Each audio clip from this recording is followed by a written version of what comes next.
NEET exam का सबसे बड़ा डर क्या है? यही ना कि इस बार पेपर कैसा आएगा। तो चलिए आज इसी डर को जड़ से खत्म करने के लिए एक जबरदस्त एकदम पक्की स्ट्रैटेजी पर बात करते हैं। फिजिक्स मुश्किल आ गई तो, केमिस्ट्री बहुत ज्यादा लेंदी हो गई तो, या फिर बायोलॉजी ने ही ट्रिकी सवालों में फंसा दिया तो, ये सवाल, ये डर हर नीट एस्पिरेंट के दिमाग में घूमता रहता है और कई बार तो ये तैयारी पर भी असर डालता है। देखिए, एक बात तो माननी पड़ेगी, अब वो जमाना गया जब हम अंदाजा लगा लेते थे। हाल के कॉम्पिटिटिव एग्जाम्स जैसे जेईई मेंस को ही देख लीजिए, एक ट्रेंड बिल्कुल साफ है कि पेपर को जानबूझकर अनप्रेडिक्टेबल बनाया जा रहा है। मतलब पुरानी रणनीतियां अब काम नहीं आने वाली। तो इस चुनौती से निपटने के लिए हमने एक 5 स्टेप का फुल प्रूफ प्लान बनाया है। ये प्लान आपको एग्जाम के दिन एक बिल्कुल साफ रास्ता दिखाएगा कि करना क्या है। चलिए सबसे पहले इस प्रॉब्लम को ही ठीक से समझते हैं। पेपर का अंदाजा लगाना सिर्फ वक्त की बर्बादी नहीं है, ये आपके परफॉर्मेंस को बहुत बुरी तरह से नुकसान पहुंचा सकता है। ये एक हारने वाला गेम है। सोचकर देखिए, कोई भी कॉम्बिनेशन बन सकता है। हो सकता है फिजिक्स बहुत टफ आ जाए और बाकी दोनों आसान, या फिर केमिस्ट्री में लंबी लंबी कैलकुलेशंस हो, या बायोलॉजी में ही इतने स्टेटमेंट बेस्ड सवाल हो कि आपका सारा समय उसी में निकल जाए। हमें हर हाल के लिए तैयार रहना होगा। तो सवाल ये उठता है कि अगर हम अंदाजा लगा ही नहीं सकते तो फिर सही तरीका है क्या? इसका जवाब एक बहुत ही स्मार्ट और सिंपल सी स्ट्रैटेजी में छिपा है। और यहीं पर आती है हमारी वो स्ट्रैटेजी जो सब कुछ बदल देगी। इसका नाम है पिच इंस्पेक्शन। जी हाँ, ये आइडिया सीधा क्रिकेट के मैदान से आया है, जो इसे याद रखने में आसान और इस्तेमाल करने में बहुत इफेक्टिव बनाता है। क्रिकेट की ये एनालॉजी बहुत पावरफुल है। सोचिए, एक अच्छा बैट्समैन क्रीज पर आते ही बल्ला घुमाना शुरू नहीं करता। पहले वो पिच को समझता है, क्या ये तेज है, क्या ये धीमी है, बॉल घूमेगी या सीधी आएगी। ठीक वैसे ही आपको सवाल हल करने से पहले पूरे पेपर को समझना होगा। तो ये तकनीक काम कैसे करती है? बहुत सिंपल है। एग्जाम के पहले 5 से 7 मिनट आपको एक भी सवाल सॉल्व नहीं करना है। नहीं, एक भी नहीं। आपको सिर्फ और सिर्फ पूरा पेपर पन्नों को पलटकर देखना है और ये समझना है कि आज का खेल असल में कैसा होने वाला है। अब आते हैं सबसे मजेदार हिस्से पर।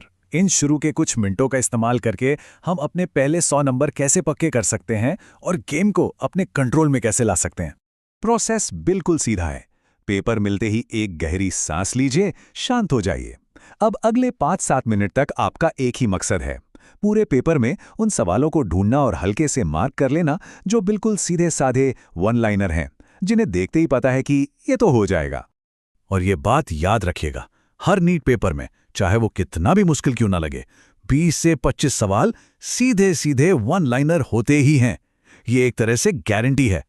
तो आपका पहला निशाना यही 20-25 सवाल हैं। इन्हें जल्दी से हल करते ही न सिर्फ आपके लगभग 100 नंबर पक्के हो जाते हैं, बल्कि आपका कॉन्फिडेंस 7वें आसमान पर पहुंच जाता है। और एक बार कॉन्फिडेंस आ गया ना, तो मुश्किल सवाल भी आसान लगने लगते हैं। ठीक है, तो हमने आसान सवालों को ढूंढ लिया और अपना स्कोर कार्ड चलाना शुरू कर दिया। अब बाकी पेपर का क्या? यहां पर काम आती है डिफेंसिव प्ले, यानी कि रक्षात्मक खेल की रणनीति। अगर आपको कोई बहुत डरावना या लंबा चौड़ा सवाल दिखे तो उससे लड़ने मत लग जाइए। एक अच्छे क्रिकेटर की तरह उसे बस डिफेंड कीजिए। मन में कहिए, रुक जा, तुझसे बाद में निपटूंगा, और अगले सवाल पर बढ़ जाइए। उस एक सवाल पर वक्त बर्बाद करना सबसे बड़ी गलती होगी। और यही पिच इंस्पेक्शन ये भी तय करेगा कि आपको कौन सा सब्जेक्ट पहले करना है। ये फैसला घर से करके नहीं जाना है। ये फैसला उन 5-7 मिनट के एनालिसिस के बाद होगा।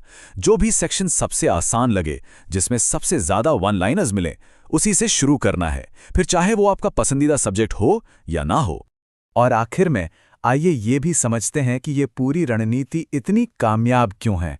इसका लॉजिक बहुत ही सीधा और पावरफुल है। एक मुश्किल सवाल को हल करने में 5-7 मिनट लग सकते हैं और गलती होने का खतरा भी ज्यादा होता है। वहीं एक आसान सवाल 1 मिनट से भी कम समय लेता है और रिस्क भी ना के बराबर होता है। लेकिन दोनों के लिए नंबर कितने मिलते हैं? बिल्कुल बराबर, 4। तो फिर समझदारी किसमें है? यही वो जाल है जिसमें कई होशियार स्टूडेंट्स फंस जाते हैं। वो शुरू में ही एक मुश्किल सवाल से अपनी ईगो की लड़ाई बना लेते हैं और अपना कीमती वक्त और कॉन्फिडेंस दोनों गंवा देते हैं। और इसका नतीजा, आखिर में जो आसान सवाल थे वो छूट जाते हैं। तो ये समझना बहुत जरूरी है कि नीट में कामयाबी सिर्फ ज्ञान से नहीं मिलती। ये इस बात पर भी निर्भर करती है कि आप प्रेशर में कितने स्मार्ट तरीके से सवालों को चुनते हैं और कितनी तेजी से हालात पर रिएक्ट करते हैं। इस पूरी बातचीत का सार बस इस एक लाइन में है। पेपर का अनुमान लगाना बंद कीजिए और उस पर सही तरीके से प्रतिक्रिया देना सीखिए। मैं आपको इसी एक सवाल के साथ छोड़े जा रहा हूं। एक हाई प्रेशर वाले एग्जाम में असली ताकत किसमें है? हर चुनौती को पार करने की कोशिश करने में या ये जानने में कि कौन सी चुनौतियों का सामना पहले करना है।